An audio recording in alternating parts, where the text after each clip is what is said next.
My name is Ivan Puparev, and I work for Advanced Technology and Projects Group at Google. The hand is the ultimate input device. It's extremely precise, it's extremely fast, and it's very natural for us to use it, right? Capturing the possibilities of human hand was one of my passions. How can we take this incredible capability, finesse of human actions, or finesse of using our hand, but apply it to the virtual world? We use radio frequency spectrum, which is radars, to track human hand.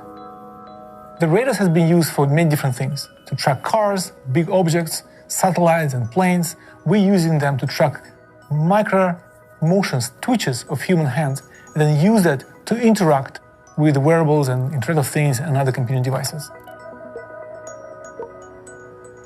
Our team is focused on taking radar hardware and turning it into a gesture sensor.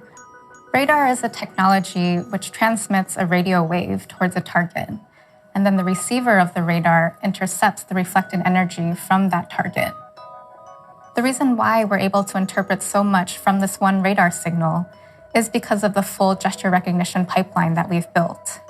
The various stages of this pipeline are designed to extract specific gesture information from this one radar signal that we receive at a high frame rate. From these strange foreign range Doppler signals, we're actually interpreting human intent. Radar has some unique properties when compared to cameras, for example. It has very high positional accuracy, which means that you can sense the tiniest motions. We arrived at this idea of virtual tools because we recognized that there's certain archetypes of controls, like a volume knob or a physical slider, a volume slider.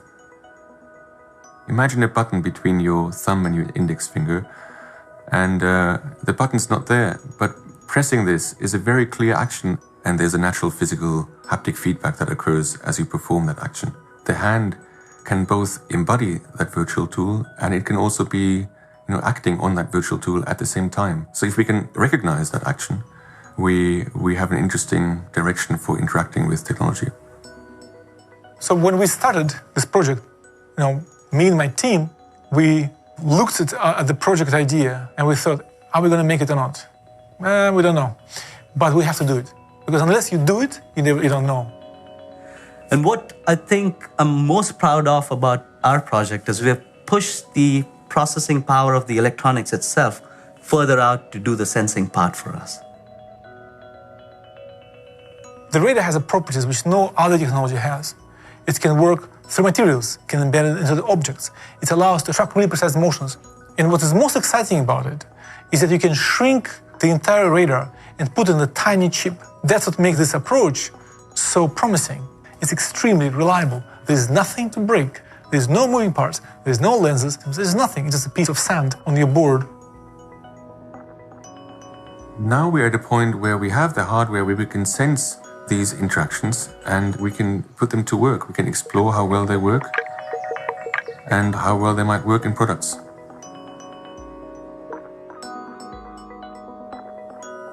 Blows your mind usually when you see things people do.